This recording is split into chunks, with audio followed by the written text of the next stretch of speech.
Hoy voy a seguir explicando lo que es límite intuitivo desde el punto de vista análisis gráfico. Dice el enunciado, use la gráfica dada para encontrar el valor de cada cantidad o concluya que no existe.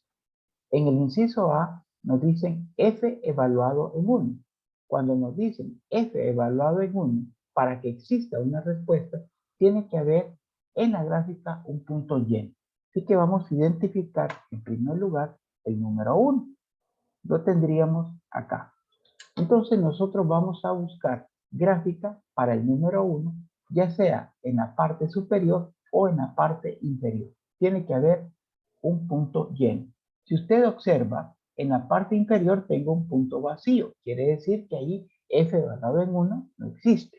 Pero en la parte superior sí tengo un punto lleno y corresponde al número 2 para el eje Y. Por esa razón es que f evaluado en 1 es igual a 2. Aquí, cuando pedimos la evaluación de una función en un número, tiene que tener un punto lleno obligatorio. Ahora, ¿qué sucede? Ya en el inciso B, me dice límite cuando x tiende a 1 por la derecha. Le vamos a colocar la recta o la regla al lado derecho. Vamos a tener acá la recta al lado derecho. Hay gráfica abajo. ¿Sí? Entonces yo agarro hacia abajo e intercepto la gráfica. A partir de la intersección, vamos a tomar hacia el eje Y para ver cuál es la respuesta. Entonces aquí tenemos en color amarillo y a partir de la intersección tomamos hacia el eje Y. Bueno, como es algo intuitivo, aquí tenemos una respuesta aparentemente de negativo 1. Se acerca a negativo 1 por el lado derecho. Repito, cuando tenemos X por el lado derecho, que es la que tengo ahí en color amarillo, observamos que el valor de Y parece ser menos 1. Aquí lo tengo, miren, la regla al lado derecho de 1. ¿Por qué derecho? Porque en la parte superior es el signo positivo. Interpretamos la gráfica y luego hacia el eje Y. Parece ser menos 1. Ahora vamos a hacer el análisis, pero por el lado izquierdo. Bueno, también voy a posesionar en el lado izquierdo de 1.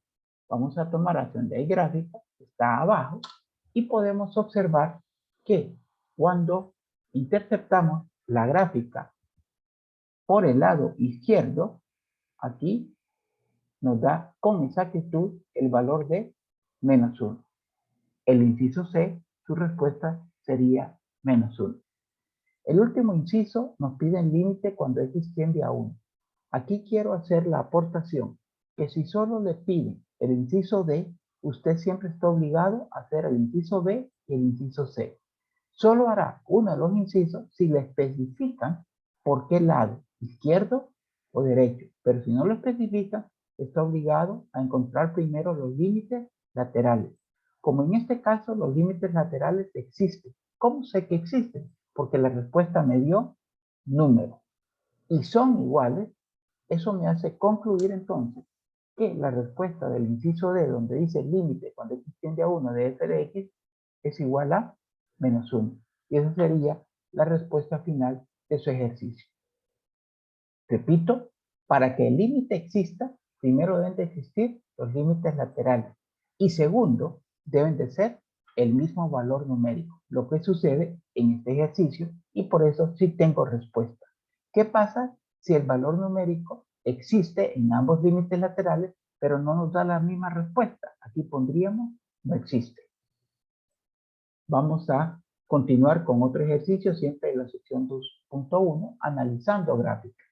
Dice acá, use la gráfica dada para encontrar cada límite o concluya que no existe. Aquí tenemos la gráfica y nos piden en primer lugar límite cuando x tiende a menos 5. Observe que no hay signo en la parte superior, estoy obligado a hacerlo por el lado izquierdo.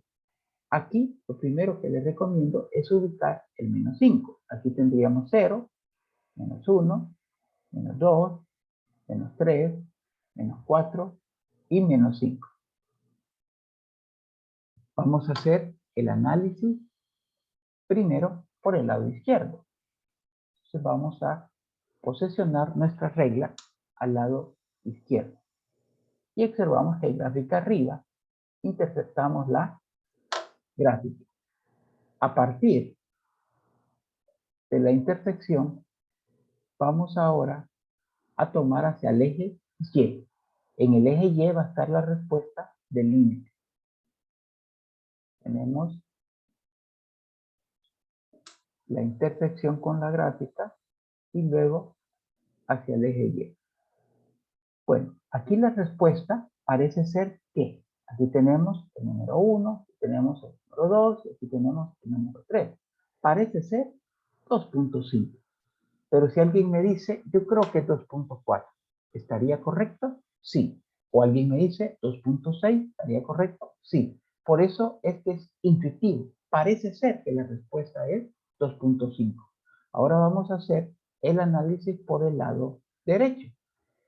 Y el valor que quede como en medio de los dos será nuestra respuesta. Le vamos a tener acá el lado derecho.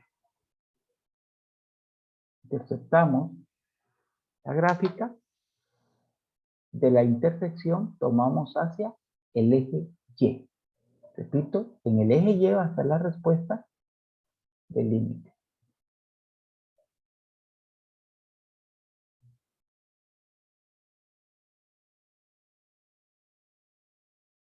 Y acá podemos observar que la respuesta parece estar muy cercana también a 2.5.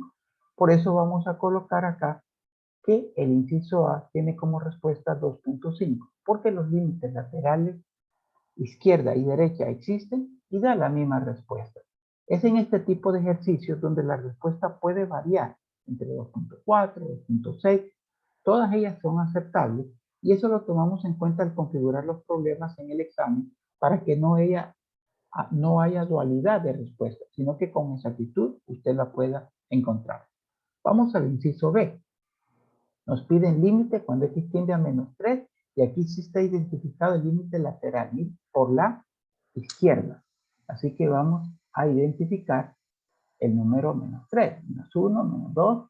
Vamos a tener acá -1, -2 y -3. Y acá tenemos el número -3. En primer lugar, nos dicen que hagamos el análisis ahorita en el inciso B por el lado izquierdo. Entonces usted va a posesionar su regla al lado izquierdo. Lo tenemos. Observe que al lado izquierdo hay gráfica arriba, no hay gráfica abajo. Exactamente a la izquierda de -3, observe, no hay gráfica abajo. ¿Sí? La gráfica aquí está a la derecha. Entonces, una vez que lo hemos interceptado, la gráfica que está en la parte superior, vamos a tomar hacia el eje Y para ver cuál es su respuesta.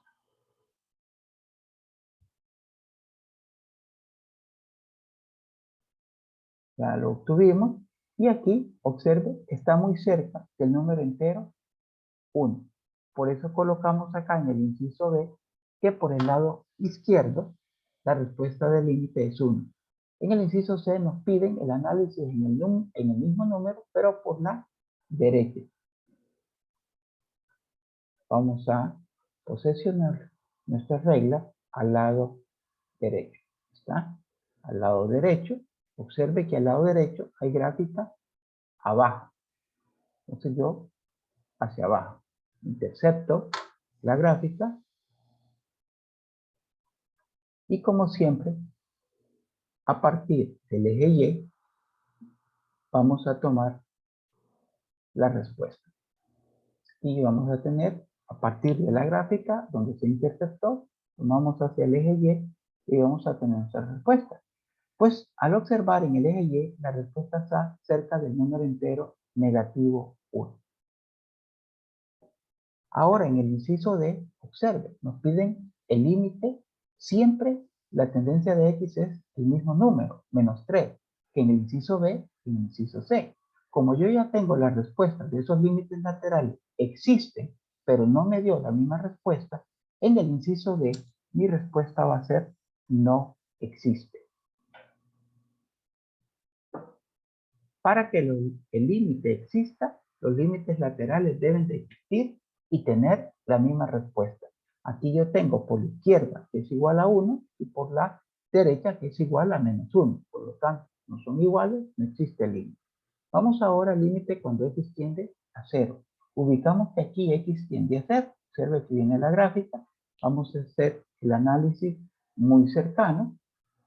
Vamos a tener acá, por ejemplo, 0 por la izquierda. Aceptamos la gráfica, que el eje Y, y observamos que el valor de Y prácticamente nos da 0 por izquierda. 0 por la derecha, interpretamos la gráfica, agarramos hacia el eje y observamos que la respuesta nos está quedando 0. Porque los límites laterales por la izquierda y por la derecha sí existen y nos dio igual. Miren, acá 0 por la izquierda, la respuesta de Y es 0. 0 por la derecha, la respuesta de Y es 0. Límite cuando x tiende a 1. Bueno, vamos a hacer lo mismo, identificar dónde está el número 1 y lo tenemos aquí.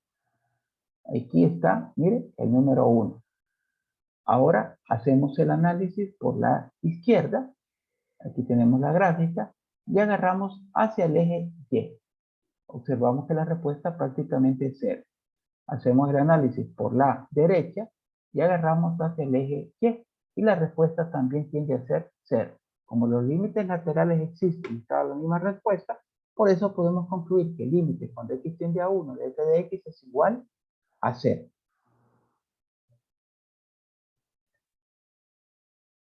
El teorema 2.2.1 dice dos límites fundamentales. Esta palabra está totalmente correcta.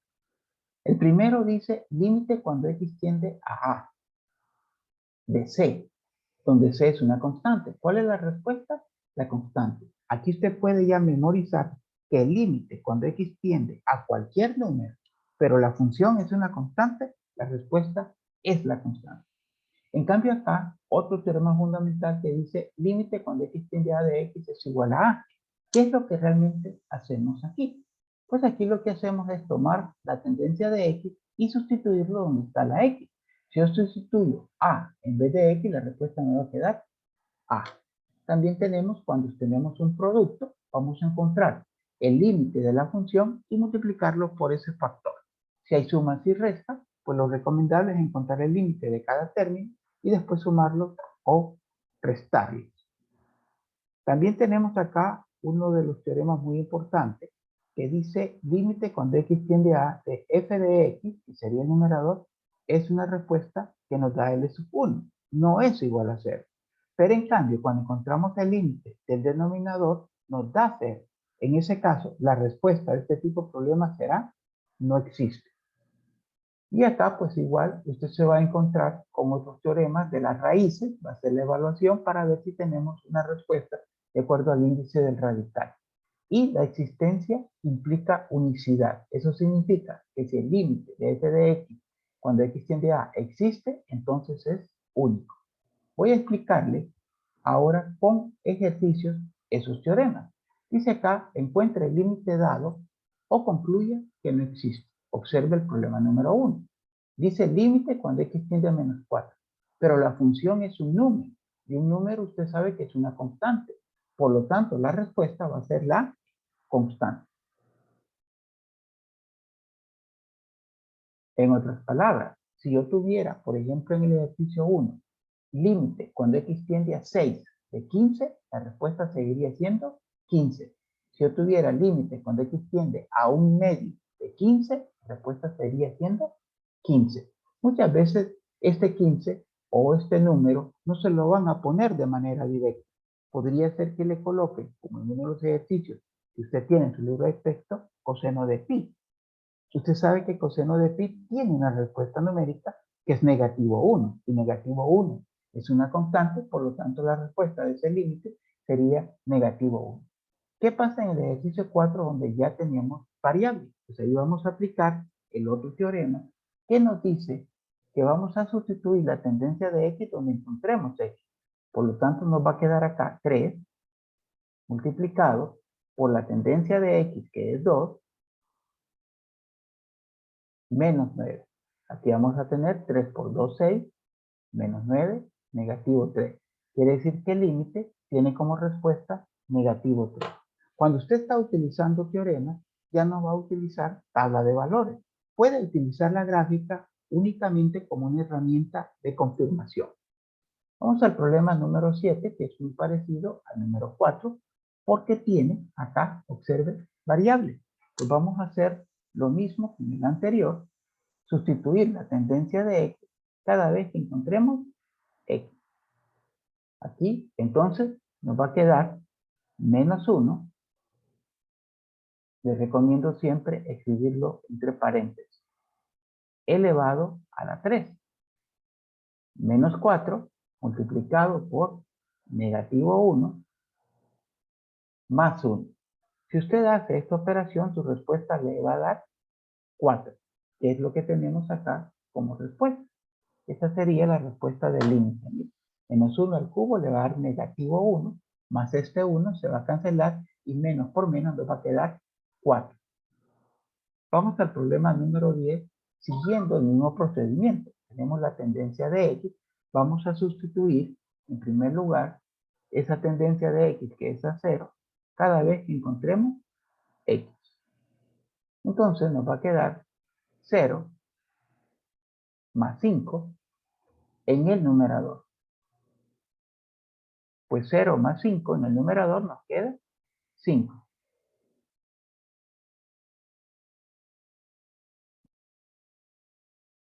En el denominador nos queda 3 multiplicado por 0. 3 multiplicado por 0 nos queda 0 en el denominador. Aquí aplicamos aquel teorema que nos dice que cuando el límite del denominador es 0 y la respuesta del numerador no es 0, entonces usted va a escribir como respuesta final del límite de la función no existe.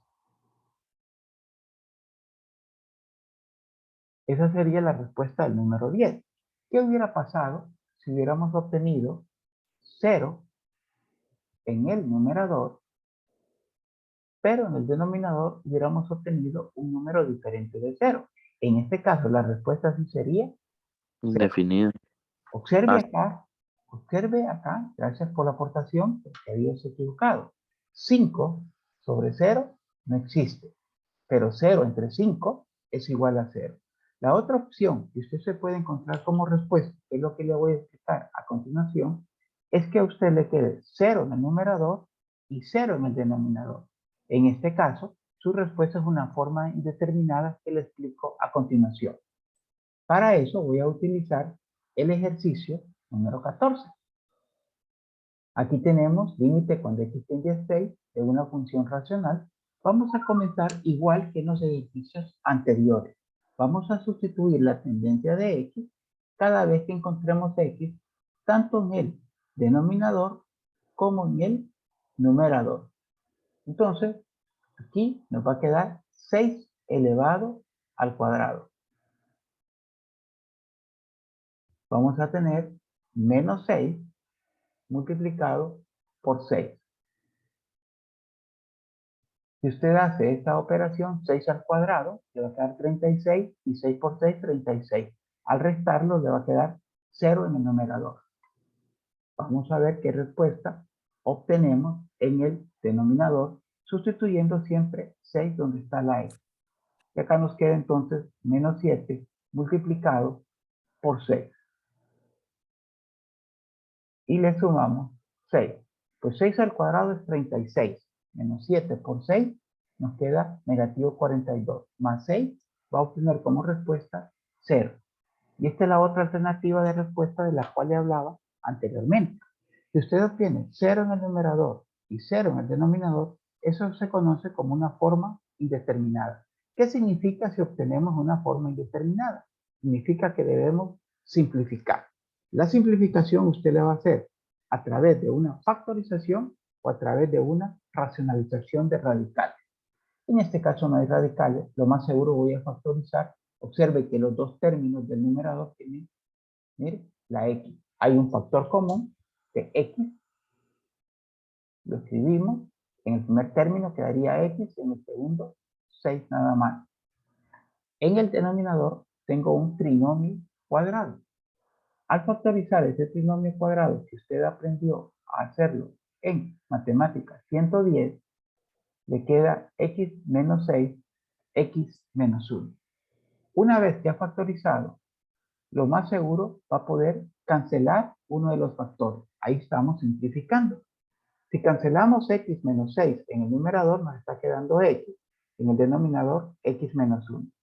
Después de haber cancelado, usted vuelve a hacer lo mismo que hizo al inicio. Sustituir la tendencia de x aumenta entre x. Por lo tanto, aquí voy a tener 6 y acá voy a tener 6 menos 1. Entonces vamos a tener como respuesta en el numerador 6 y 6 menos 1, 5. Por lo tanto, el límite cuando x tiende a 6 de esta función fraccionaria es igual a 6 quintos. Como puede observar, siempre comenzamos por evaluar. Y de ahí, dependiendo de esta respuesta, sabemos si vamos a obtener una respuesta igual a 0, o no existe, o vamos a tener que continuar porque hemos obtenido 0 sobre 0, lo cual se conoce como una forma indeterminada. Solamente en este caso es que debemos de continuar, cuando tenemos 0 sobre 0. Vamos al problema número 24. Vamos a seguir el mismo procedimiento que es el que necesito que usted aprenda. Sustituir la tendencia de la variable en la función en el numerador y en el denominador. Aquí vamos a tener, en primer lugar, negativo 1 elevado al cubo. Le va a dar negativo 1. Más 1 va a obtener una respuesta de 0 en el numerador. Vamos al denominador, vamos a tener negativo 1 al cuadrado, menos 1. Negativo 1 al cuadrado le va a dar positivo 1. Menos 1 le va a quedar 0. Observe, 0 sobre 0 es una forma indeterminada. ¿Qué significa? Que entonces nosotros debemos de continuar simplificando. Vamos a factorizar esta suma de cubos que usted aprendió en matemáticas 110 y sabe que los factores van a ser t más 1, t al cuadrado, menos t más 1. Observe que en el denominador tenemos una diferencia de cuadrado y usted lo factoriza t más 1 por t menos 1. El orden de los factores no altera el producto y por lo tanto pudo haber colocado primero t menos 1 y después t más 1. Aquí procedemos a simplificar. Al simplificar nos está quedando en el numerador t al cuadrado menos t más 1. Y en el denominador nos queda t menos 1. Como le dije anteriormente, después de simplificar, vuelve a repetir el proceso de evaluación. Vamos a colocar acá, entre paréntesis, elevado al cuadrado, el valor de menos 1. Luego vamos a tener acá menos el valor de menos 1. Más 1. Al hacer esta operación, menos 1 al cuadrado, acá mire, le va a quedar 1. Menos por menos, le va a quedar más 1. Ya van 2, más 1, le va a quedar 3 en el numerador. En el denominador vamos a hacer lo mismo, sustituir el valor de menos 1. Y vamos a tener que menos 1 nos va a quedar menos 2, teniendo como respuesta final negativo 3 medios. Pues ese es el procedimiento que usted va a utilizar en esta sección 2.2 de límites por teorema, en los cuales todo comienza por la evaluación. Y dependiendo, después de evaluar qué tipo de respuesta nos queda, en los ejercicios donde nos quede 0 sobre 0, que se conoce como una forma indeterminada, eso lo que le indica es que tiene que continuar simplificando, ya sea por factorización o por racionalización de radical. Voy a explicarle un ejercicio en particular que tiene algo más. Es el ejercicio 33. Observe que hay una suma de fracciones. Cuando haya una suma de fracciones, yo le recomiendo primero hacer esa suma de fracciones. En este caso es una suma de fracción fácil porque tiene igual denominador. Copiamos el denominador en común y sumamos. Por lo tanto, me va a quedar x al cuadrado más 3x, pero observe que menos 1 más 1 se va a cancelar. Así que nos queda esta expresión. Bueno, después de tener la expresión, entonces sí, usted viene, hace la evaluación. ¿Y qué va a suceder cuando usted evalúe? Le va a quedar 0 en el numerador, 0 en el denominador. Es una forma indeterminada, ya sabe que usted debe continuar simplificando. Aquí hay factor común, la x, factorizamos la x y nos queda x más 3. Copiamos el denominador, procedemos a simplificar y nos está quedando límite cuando x tiende a 0 de x más 3. Lo que nos falta acá es sustituir el 0 y vamos a obtener 0 más 3 igual a 3. Y esa sería la respuesta del límite de la función del problema 33. Lo que quería acá es compartirle que cuando hay una suma de fracciones, no evalúe primero, sino que primero haga la suma de fracciones o la resta de fracciones, después se evalúe y ahí observará qué tipo de respuesta usted obtiene.